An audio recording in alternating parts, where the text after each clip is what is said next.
안녕하세요. 사연을 부탁해입니다. 오늘의 사연을 소개하겠습니다.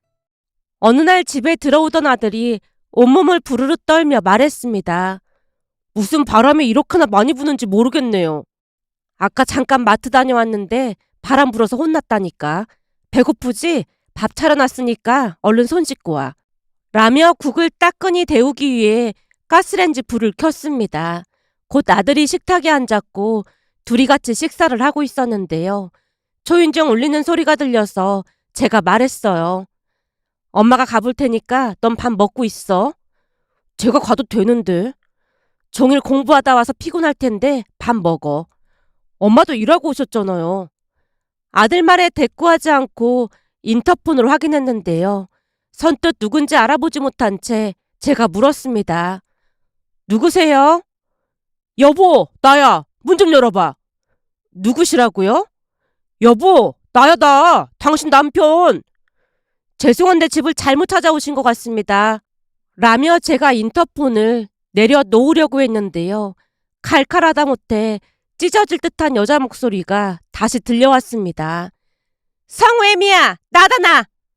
순간 아들 이름이 들려왔기에 제가 다시 인터폰을 확인하던 차에 여자가 다시 말을 했습니다. 아무리 시간이 지났다고 해도 어쩜 남편도 못 알아볼 수가 있어. 여자가 다그치는 모습에 정신이 번쩍 들었고 제가 둘을 향해 쏘아붙였습니다. 남편은 누가 남편이에요? 이혼한 지가 언젠데. 엄마, 무슨 일이에요? 제 목소리가 주방까지 들렸던 모양으로 아들이 뛰어나와 물었습니다. 순간 밖에서 여자가 마구마구 문을 두드려대며 다시 외쳤습니다. 성우야! 성우 안에 있는 거지? 할미야! 할미랑 아빠 왔다. 그러니까 문 좀 열어봐라. 이게 다 무슨 소리예요? 엄마가 알아서 할 테니까 넌 잠깐만 방에 들어가 있어. 저도 이제 다 컸는데 피할 이유가 없죠. 거진 20년 만에 찾아온 것 같은데 문 열어줘 보세요. 성우야, 엄마가 볼 때는 말이야. 저 사람들이랑 굳이 마주할 필요가 없을 것 같아. 그러니까 그냥 모른 척 하자. 저 사람들이 모른 척 한다고 그냥 있을 사람들이 아니라는 거 엄마가 더 잘 알잖아요. 제가 알아서 할 테니까 저 믿고 문 열어주세요. 예전에는 그냥 당하고만 있었지만 이제는 저도 호락호락 당하고만 있지 않을 거예요. 네가 굳이 그런 꼴을 볼 필요가 뭐가 있어. 괜찮아요. 무슨 일인지 한번 드러나 보자고요. 라며 아들이 성큼성큼 걸어가 현관문을 열었는데요. 아들을 보자마자 전 시어머니가 손을 덥석 잡고 눈물을 흘렸습니다. 네가 성우구나. 우리 손주가 이렇게 장성했구나. 성우야, 아빠야 아빠. 아빠 기억나지? 전 시어머니와 전 남편이 눈물까지 흘리며 집 안으로 뛰어들어왔어요. 그 모습에 아들이 한쪽 입꼬리를 올리며 대꾸했습니다. 낳아놓고 신경도 안 썼는데 제가 두 분을 어떻게 기억하겠어요? 성우야, 그건 네가 오해하고 있는 거야. 그때 우리는 이혼 못한다고 했는데 네 엄마가 아픈 이 아빠를 매몰차게 내쫓아버린 거다. 세상에 네 엄마처럼 독한 사람 없을 거야. 멀쩡한 사람도 아니고 암 걸린 사람을 내쫓는 마누라가 어딨겠냐. 전 남편이 억울하다는 듯이 아들 손을 붙잡았습니다. 순간 전 남편의 말에 예전 일들이 주마등처럼 스쳐 지나갔어요. 이미 이혼을 했지만 글의 흐름을 위해 전 남편이 아닌 남편이란 호칭을 사용하도록 하겠습니다.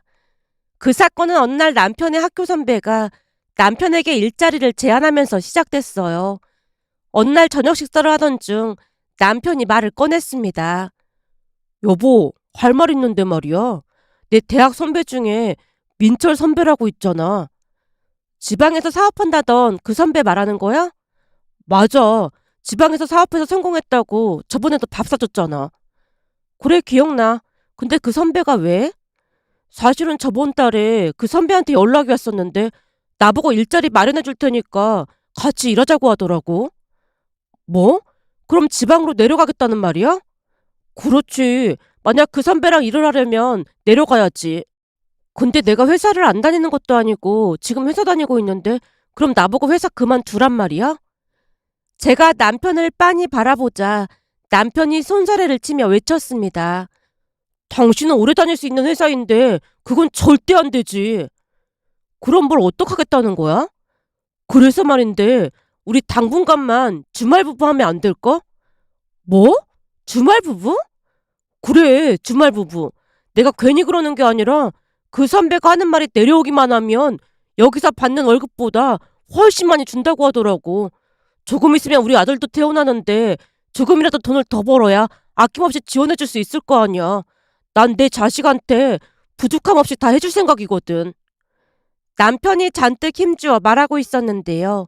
아무래도 내키지 않았기에 제가 조용히 입을 뗐습니다. 여보, 돈도 중요한데 가족은 함께 있어야 한다고 하더라고. 그 돈 몇 푼 벌자고 가족이 생이별하는 건 좀 아닌 것 같아. 거기다 지금 내가 홀몸도 아닌데 혹시나 응급 상황이라도 생기면 큰일이잖아. 그건 처가댁이 가까이 있으니까 급한 일 생기면 연락하면 되잖아. 내가 볼 때는 절호의 기회 같아서 그래. 생각해봐. 내가 학벌이 좋기를 해, 스펙이 좋기를 해. 지금 아니면 기회가 없을 것 같아서 그래. 그래도 주말 부부는 아닌 것 같은데. 제가 말끝을 흐렸지만 남편이 어찌나 간곡하게 부탁을 하던지 어쩔 수 없이 허락을 했습니다. 그렇게 얼마 뒤 남편은 짐을 싸서 내려갔고 혼자 자취를 시작했어요. 지방으로 내려간 남편은 매주 올라오겠다는 약속을 철저히 지켰습니다. 하지만 3달 정도가 지나자 차츰 핑계를 대기 시작했어요. 여보, 어제부터 몸살이 났는지 온몸이 아파서 도저히 갈 수가 없을 것 같아. 많이 아픈 거야? 약은 먹었어?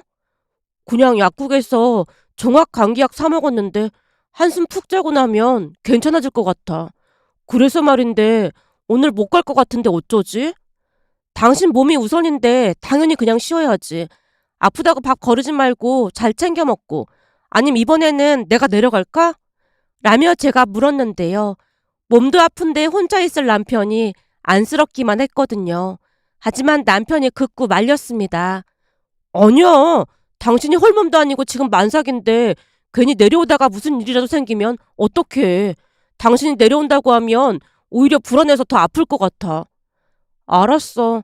그럼 밥이랑 약 잘 챙겨 먹어. 그래. 당신도 몸 조심하고 혹시나 무슨 일 있으면 장모님께 빨리 연락해. 라며 남편이 당부를 하고 전화를 끊었습니다. 그때까지도 저는 우리 사이에 아무런 문제가 없다고 생각했는데요.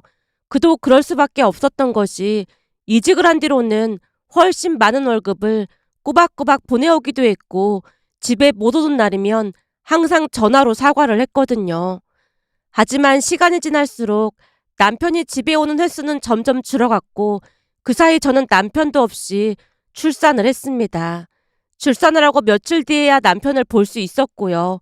며칠 후 남편이 산후조리원으로 왔는데요. 빈손으로 와서는 고생했다는 위로의 말 한마디 없이 투덜대기 시작했습니다. 산후조리원비 엄청 비싸다고 들었는데 굳이 여기 들어왔어야 해? 그게 무슨 소리야? 그럼 산후조리를 하지 말라는 말이야? 내가 듣기로는 대부분은 다른 친정엄마가 산후조리 해준다고 하던데 굳이 여기 들어와 있으니까 하는 말이잖아. 당신 말 참 웃기게 한다. 내가 무슨 말을 웃기게 했다고 그래? 당신이야말로 출산하고 며칠 있다가 그것도 빈손으로 와놓고는 그게 출산한 와이프한테 할 소리야? 남편의 행동에 잔뜩 부하가 난 채 제가 쏘아붙였습니다. 그때는 출산을 한 직후였던지라 감정의 기복이 컸으니까요. 제가 눈물까지 그렁그렁한 채 쏘아붙이자 남편이 더욱 짜증을 냈습니다. 내가 안 오고 싶어서 안 온 거야? 나도 회사 일로 바빠서 못 온 거잖아. 그리고 요즘 회사가 힘들어져서 돈도 빠듯한데 굳이 산후조리원까지 들어와 있으니까 하는 말이잖아. 이럴 때일수록 좀 아껴서 살면 얼마나 좋아? 내가 들어보니까 내 친구 와이프는 산후조리원비 아까워서 안 했다고 하던데 엄마가 됐으면 돈도 아끼고 그래야 하는 게 당연한 거잖아. 남편이 오히려 큰 소리를 치고 있는 모습에 할 말을 잃은 채 앉아 있었는데요. 우리가 다투는 소리를 다 들은 모양으로 엄마가 다가오더니 남편에게 말했습니다. 자네 지금 그게 무슨 소리인가? 산후조리원비가 아깝다고? 제가 들어보니까 제 주변에서는 집에서 하는 사람들도 많다고 하길래 하는 말입니다. 우리 딸이 난산으로 얼마나 고생을 했는지 알긴 하고 그런 소리를 하고 있어. 내가 이런 말까지는 안 하려고 했는데 출산하고 며칠 만에 얼굴 비춘 자네가 할 소리는 아닌 것 같네. 그날 말이야. 다른 집들은 남편들이 다들 병원을 지켰는데 우리 딸만 홀로 출산하러 들어갔네. 자네도 양심이 있으면 미안해야 하는 거 아닌가? 산후조리원비가 아까우면 우리가 낼 테니까 신경 쓰지 말게나. 그리고 우리 딸 산후조리 해야 하니까 그만 가보게. 죄송합니다. 주변에서 다들 집에서 했다고 하길래 그만. 우리도 그러려고 했는데 난산으로 고생을 해서 몸을 회복해야 할 것 같아서 어렵게 알아봐서 들어온 거네. 라며 엄마가 다시 남편에게 쏘아붙였고 잔뜩 주눅든 남편이 자리를 떴습니다. 남편이 가자마자 엄마가 한심하다는 듯이 말했어요. 내가 처음부터 마음에 안 든다고 했지. 네가 뭐가 부족해서 저런 무책임한 사람이랑 결혼해서 이 고생을 하고 있어. 말 나온 김에 물어보는 건데 혹시 이 서방이 월급은 꼬박꼬박 보내오고 있는 거야? 아니, 처음 한동안은 많이 보내는 것 같더니 요즘은 회사가 어려워졌다고 하면서 겨우 70만 원 보내왔더라고. 암튼 마음에 드는 구석이 하나도 없어. 라며 엄마가 긴 한숨을 내쉬는 모습에 제 속도 타들어갔습니다. 그런데 아들이 태어나고 난 뒤부터 남편의 행동은 걷잡을 수가 없었는데요. 주말에도 안 오는 날이 점점 많아졌고 나중에는 한 달에 한 번 올까 말까였습니다. 더욱 기가 막혔던 것은 70만 원씩 보내던 것도 나중에는 50만 원씩 한두 번을 보내더니 그것도 아예 보내오지 않았습니다. 한마디로 그냥 별거를 하고 있다고 해도 과언이 아니었어요. 아들까지 있는 아빠가 어떻게 그럴 수가 있는 것인지 이해할 수 없었지만 나중에는 전화만 해도 윽박지르기 일쑤였기에 저도 그냥 포기했던 것 같습니다. 그때는 이미 회사와 육아로 인해 지칠 대로 지쳐 있었으니까요. 거기다 지금 생각해보면 우울증까지 겹쳤던 게 아닌가 싶었습니다. 그러던 어느 날은 도저히 안 되겠다는 생각이 들었던지 엄마가 말을 꺼냈어요. 이대로는 도저히 안 되겠으니까 이서방 찾아가서 단판을 짓자. 연락도 잘 안 되는 사람인데 어디 있는 줄 알고 찾아가. 전에 말해줬던 회사도 이사했다던데 아마 살던 집도 이사했을걸? 그렇잖아도 내가 뒷조사했으니까 얼른 가보자 그 말이야. 엄마가 그 사람 뒷조사를 했단 말이야? 어디 있는지 알아내는 건 일도 아니구만. 그게 뭐가 힘들다고 그래. 내려가서 어떻게 할 때 단판을 짓고 와야 해. 라며 엄마가 저를 끌고 남편이 있는 곳으로 향했습니다. 그곳에서 거진 1년 만에 남편을 만났는데요. 남편은 생각보다 멀쩡해 보였습니다. 차도 좋은 차를 타고 다녔고 옷도 비싼 옷들로 입고 있었으니까요. 우리를 보자마자 남편이 놀란 채 외쳤습니다. 장모님, 여긴 어떻게 오셨어요? 마치 우리가 못 올 때라도 온 것처럼 말하는구만. 그게 아니라 연락이라도 하고 오셨어야죠. 연락? 자네 말 한 번 잘했네. 자네가 전화를 받았으면 우리가 연락하고 왔겠지. 근데 1년 가까이 연락을 끊어버렸는데 무슨 수로 연락을 하고 찾아오란 말인 건가? 그렇다고 이렇게 무턱대고 찾아오시면 안 되는 거죠. 남편이 짜증스레 대답하고는 우리를 데리고 한 카페로 들어갔는데요. 자리에 앉자마자 엄마가 말을 꺼냈습니다. 이럴 거면 그냥 순수히 이혼해주게. 이혼이요? 지금 이게 이혼한 거랑 다름없는 거 아니겠나? 그러니까 그냥 각자 살 길 찾아가자 그 말이야. 그리고 성우가 자네 아들인데 생활비도 안 보내고 그게 아빠가 할 짓이야? 돈이 있으면 제가 보냈겠죠. 돈이 없으니까 못 보낸 거 아닙니까? 그리고 장모님이 잘 사시는데 그 정도는 알아서 도와주셨겠죠. 내가 다 알아봤는데 아주 노느라고 정신이 쑥 들러 빠졌더구만. 돈이 없어서 못 보냈어. 하루 술값으로 100만 원도 넘게 돈을 쓰면서 돈이 없어. 혹시 제 뒷조사라도 한 겁니까? 그리고 오해가 있으신 것 같은데 그건 일적으로 어쩔 수 없이 그런 것 뿐입니다. 저는 기분 나빠서 더 이상 말 못하겠으니까 그만 가보겠습니다.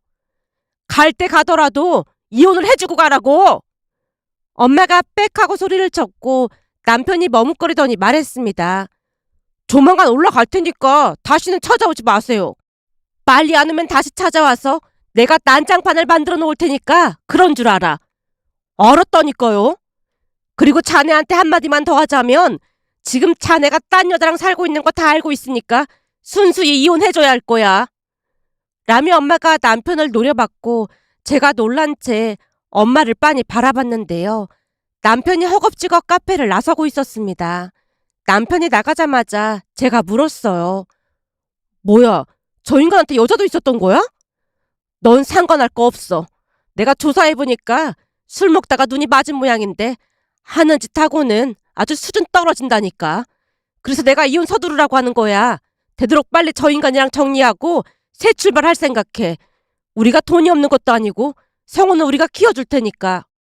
엄마가 제 눈치를 봤지만 그때쯤 이미 남편에 대한 신뢰가 다 무너졌던지라 그다지 충격도 받지 않았던 것 같습니다. 이미 남편에게 여자가 생겼다는 것을 어렴풋이 감을 잡고 있었으니까요. 그날 올라온 뒤 정신을 차리고 살아야겠다는 다짐을 한 채 정말 열심히 살았습니다. 그렇게 몇 달이 지났지만 남편은 올라오지 않았고 엄마가 남편에게 압박을 가한 모양이었어요. 또다시 한 달이 지난 어느 날 남편이 집으로 찾아왔는데요. 신혼집도 부모님 돈으로 전세를 구했던 거라 바로 빼고 친정에 들어와서 살고 있었고 남편이 친정으로 찾아왔습니다. 그런데 남편 혼자가 아닌 시어머니가 같이 온 게 아니겠어요? 그 모습에 괘씸한 생각이 들 수밖에 없었는데요. 남편에게 연락이 없다고 시어머니한테 몇 번을 연락을 했었지만 시어머니가 짜증만 내기 일쑤였거든요. 두 사람을 보자마자 엄마가 말했어요. 이혼도 엄마가 없으면 못하나 보구만. 길게 말하고 싶지 않으니까 얼른 이혼 서류에 도장이나 찍어. 사돈, 우선 앉아서 얘기 좀 하시죠. 우린 더 이상 할 말 없으니까 이혼 도장 찍고 빨리 끝내자고요. 라며 엄마가 남편에게 이혼 서류를 건네며 찍으라고 했습니다. 양육비는 보내야 하는 거 알고 있지? 거기 확인해보고 얼른 도장 찍게나. 저는 이혼 못합니다. 뭐가 어쩌고 어째? 다른 여자랑 살면서 왜 이혼을 못해? 그래도 우리 손주를 봐서 좋게 좋게 끝내려고 했더니 자네 도저히 안 되겠구만. 엄마가 팔까지 걷어붙인 채 모자를 향해 소리쳤는데 시어머니가 다급한 목소리로 말했습니다. 사돈, 그러지 마시고 제발 우리 말 좀 들어주세요. 더 듣고 말고 할 것도 없습니다. 우리 남편이 일을 갈고 있으니까 우리 남편 오기 전에 가는 게 신상에 좋을 겁니다. 사돈, 사실은 지금 우리 아들이 암에 걸렸습니다. 시어머니가 울상을 지으며 말을 했는데요. 처음에는 그 말이 거짓말이라는 생각을 했기에 엄마가 다시 소리쳤습니다. 내가 알아보니까 멀쩡히 술만 잘 마시고 돌아다니던데 암은 무슨 암입니까? 혹시 딴 생각이 있나 본데 다 필요 없으니까 얼른 이혼 도장이나 찍게. 정말입니다. 저도 며칠 전에 알게 됐는데 위암이라 곧 수술을 해야 한다고 합니다. 그래서 지금 우리 보고 동정이라도 해달라는 건가? 라는 엄마 말에 시어머니와 남편이 어리둥절한 표정으로 엄마를 바라보다 시어머니가 대꾸했습니다. 사돈, 물론 그동안은 우리 아들이 잘못한 게 맞긴 하지만 다른 것도 아니고 지금 우리 아들이 암에 걸렸다고까지 했는데 너무 심한 거 아닙니까? 심하긴 뭐가 심하다는 말이죠. 그래도 성우애미가 초광지처인데 남편이 아무리 밉더라도 병부터 고쳐놓고 다시 얘기하는 게 맞는 거 아니냐는 거죠. 지금 사람 목숨이 왔다 갔다 하는 마당에 너무하는 거 아닙니까? 시어머니가 원망 가득한 목소리로 말하는 모습에 어찌나 어이가 없던지 제가 두 사람을 노려보고 있었는데요. 엄마가 다시 단호한 목소리로 말했습니다. 지 자식도 나몰라라 하고 딴 여자랑 살림까지 차린 마당에 지금 조광지처라고 했습니까? 그 살림 차린 여자한테 병간호해달라고 하지 왜 우리한테 찾아와서 이러는 겁니까? 그 미친 것은 우리 아들이 안 걸렸다는 소리 듣자마자 야반도주를 했다니까요. 지금 우리 아들한테는 성우애미랑 성우밖에 없습니다. 그러니까 조광지처인 성우애미가 돌봐줘야 하는 게 맞잖아요. 성우를 생각해서라도 그게 맞는 거 아니겠습니까? 여보, 내가 다 잘못했어. 그동안 내가 잠깐 미쳤었나 봐. 나 한 번만 용서해주면 내가 평생 당신한테 잘하면서 살게. 갑자기 남편이 불쌍한 표정으로 제게 빌어댔습니다. 그 모습에 제가 남편 손을 밀치며 말했어요. 당신 진짜 양심도 없다. 나는 그렇다 치더라도 성우까지 나몰라라 할 땐 언제고 암에 걸리니까 나보고 병간호를 해달라고? 나를 얼마나 만만하게 봤으면 이럴 수가 있어? 물론 내가 잘못한 게 많긴 하지. 그건 나도 인정해. 근데 지금은 내가 암에 걸렸잖아. 어쩌면 내가 죽을 수도 있다는데 우선 암 치료부터 하고 평생 당신한테 갚으면서 살아가겠다고 약속할게. 라며 남편이 합리화를 시키고 있었습니다. 하지만 저는 그런 남편을 받아줄 생각이 추호도 없었기에 다시 단호한 목소리로 말했습니다. 아니, 난 당신한테 기대하는 것도 없고 당신한테 어떠한 애정도 남아있지 않아. 그러니까 그냥 이혼해줘. 라며 남편에게 이혼 서류를 내밀었는데요. 시어머니가 길길이 날뛰고 난리가 났습니다. 다른 것도 아니고 남편이 암에 걸렸다는데 어떻게 이럴 수가 있어? 너 그러다 네 남편 잘못되기라도 하면 죄책감이 어떻게 살려고 그래? 저 때문에 암에 걸린 것도 아닌데 제가 왜 죄책감을 가져야 하는 거죠? 죄책감은 제가 아니라 저 사람이 가져야 하는 거겠죠. 저 사람이 딴 여자랑 바람나서 살림 차리고 희 낙낙거리는 동안에도 저는 육아에 회사 일까지 하면서 얼마나 힘들게 살았는지 알기나 하세요? 그런데 도대체 제가 왜 죄책감을 가져야 하죠? 그 같이 살던 여자 찾아가서 병간호하라고 하세요. 제가 두 사람에게 쏘아붙이자 엄마도 거들었습니다. 자네가 이혼 안 해주겠다고 하면 우리는 변호사 선임할 생각이니까 그렇게 알고 있게나. 그리고 자네가 바람 피웠다는 친구도 얼추 모아놨으니까 자네도 고생 좀 해야 할 거야. 난 우리 딸 고생하는 꼴 절대 못 봐서 말이야. 엄마랑 딸이 아주 독하네 독해. 어떻게 암 걸린 사람한테 이혼을 하자고 할 수가 있어. 내가 천벌 받으라고 기도하고 또 기도할 테니까 그런 줄 알아. 마음대로 하세요. 근데 맘심포를 그렇게 먹으면 아들이 잘 될 리가 있을까요? 부모 행동을 자식이 따라한다는 말도 있잖아요. 엄마 말에 시어머님 얼굴이 울그락불그락해져 있었는데요. 엄마가 법적으로 해보자고 하면서 변호사 명함까지 내밀며 말했어요. 우린 변호사 고용할 거니까 자네도 빨리 변호사 고용하게나. 그리고 우리한테 연락할 일 있으면 변호사를 통해서만 하고. 그 말에 두 모자 얼굴이 말이 아니었습니다. 병든 남편 버리고 얼마나 잘 먹고 잘 사는지 내가 지켜볼 참이야. 나중에 내가 성우 찾아와서 네가 암 걸린 남편 내쫓았다고 다 말할 테니까 그런 줄 알고 있어. 천벌을 받을 인간들 같으니라고. 라며 시어머니가 악담을 퍼부었는데요. 딱히 방법이 없다는 것을 알긴 알았던 모양으로 결국 우리는 이혼을 했습니다. 물론 남편이 양육비를 지급해야 했지만 한 푼도 주지 않았어요. 어느 날 엄마가 몇 년 만에 전 남편 이야기를 꺼냈습니다. 암은 완치된 것 같고 이제는 일도 다니는 것 같더구나. 혹시나 네 마음 불편할까봐 말해주는 거야. 그래도 성우 아빠인데 알고는 있어야 하니까. 근데 암 완치 판정 받자마자 또다시 살림을 차렸다고 하던데 그 인간도 참 대단한 인간이야. 내가 쫓아가서 양육비 내놓으라고 난리를 칠까 하다가 꾹 참았어. 됐어. 그래야 나중에 우리 성우한테 들러붙지 않지. 나도 그 인간 돈 받아서 우리 성우 키우고 싶지 않고 말이야. 라며 제가 치를 떨었는데요.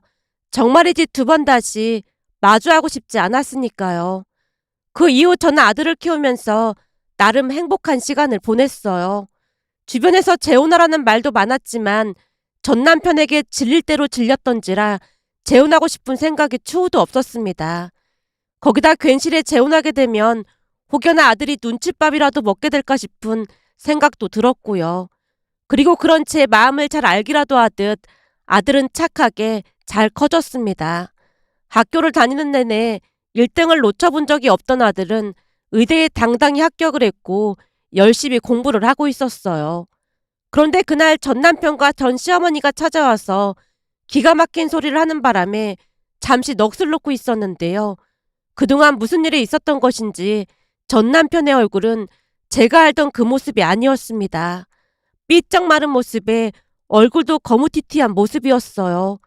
그 모습에 또다시 무슨 일이 생겼구나 싶은 생각이 들었고 역시나 전 시어머니가 말했어요. 성우야, 지금 네 아빠가 암이 재발됐다지 뭐니? 그러니까 네가 아빠 좀 보살펴줘야겠다. 제가 왜요? 아들이 어이없다는 듯이 말을 하자 전 시어머니가 버럭했습니다. 네 하나밖에 없는 핏줄인데 당연히 아빠를 챙겨야지. 그럼 아버지란 사람이 핏줄인 저를 평생에 모른 척한 거죠? 그거야 내가 조금 전에도 말했듯이 네 엄마가 아픈 네 아빠를 버린 거라니까. 네가 잘 모르나 본데 네 엄마가 보통 악한 사람이 아니야. 그렇지 않고서야 어떻게 아픈 남편을 하루아침에 내쫓을 수가 있었겠니? 그래도 엄마는 저를 끝까지 키워주시긴 했죠. 근데 참 이상한 게 있네요. 이상하다니 뭐가 이상해? 내내 연락도 없이 잘 살다가 꼭 아프면 우리 엄마 앞에 나타나서 떼를 쓰면서 안겨붙고 있잖아요. 네 엄마가 아니라 너한테 부탁을 하는 거잖니. 내가 들어보니 너 의대 갔다면서?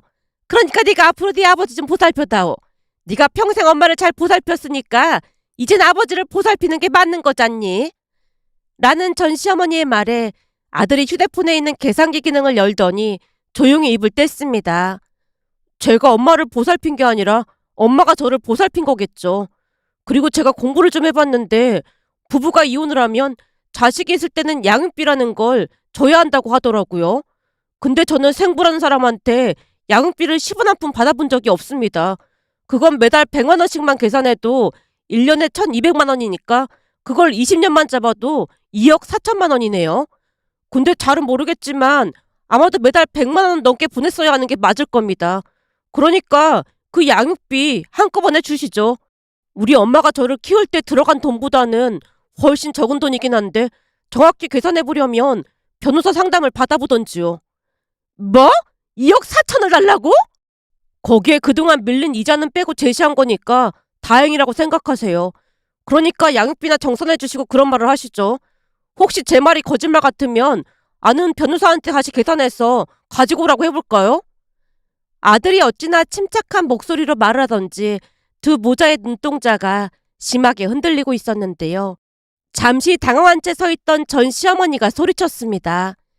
지 엄마랑 같이 살더니만 젊은 놈이 어지간히 대바라졌구만. 아빠가 암이라는데 걱정은 안 하고 돈부터 달라고 하고 앉았어. 평생 얼굴 한번 본 적 없는 사람이 아빠라고 나타났는데 제가 걱정할 건덕지가 뭐가 있겠어요? 그럼 알아서 치료 잘 받으시고 양육비도 좀 보내주세요. 그리고 한 번만 더 이렇게 찾아와서 난동 부리면 그냥 경찰에 신고해버릴 테니까 그런 줄 아시고요. 저는 우리 엄마처럼 좋게 좋게 넘기는 성격이 아니라서 절대 그냥 넘어가지 않을 겁니다. 참 어이가 없지만 생고 핏줄을 닮은 건지 저도 피도 눈물도 없는 사람이거든요. 근데 평생토록 자식을 나몰라라는 사람보다는 낫지 않을까 싶네요. 남의 아들이 그들을 노려봤고 두 모자가 씩씩거리며 돌아갔습니다. 그 뒤 전 남편은 다시 수술을 하고 치료를 받고 있다고 들었는데요. 며칠 전 TV를 보다가 바람나서 집 나간 남편이 아들에게 간을 이식해달라고 했다는 드라마를 보면서 전 남편과 전 시모가 떠올랐습니다. 때로는 현실이 드라마보다 더 참혹하다는 말이 다시금 생각났으니까요. 전 시모가 제게 안 걸린 남편을 버린 악독한 사람이라고 손가락질을 하고 다닌다는데 과연 제가 악독한 것일까요? 아니면 전 남편이 악독한 것일까요? 여러분의 생각은 어떠신지 많은 댓글 부탁드리겠습니다. 오늘의 사연은 여기까지였습니다. 즐겁게 보셨다면 구독, 좋아요 부탁드립니다. 고맙습니다.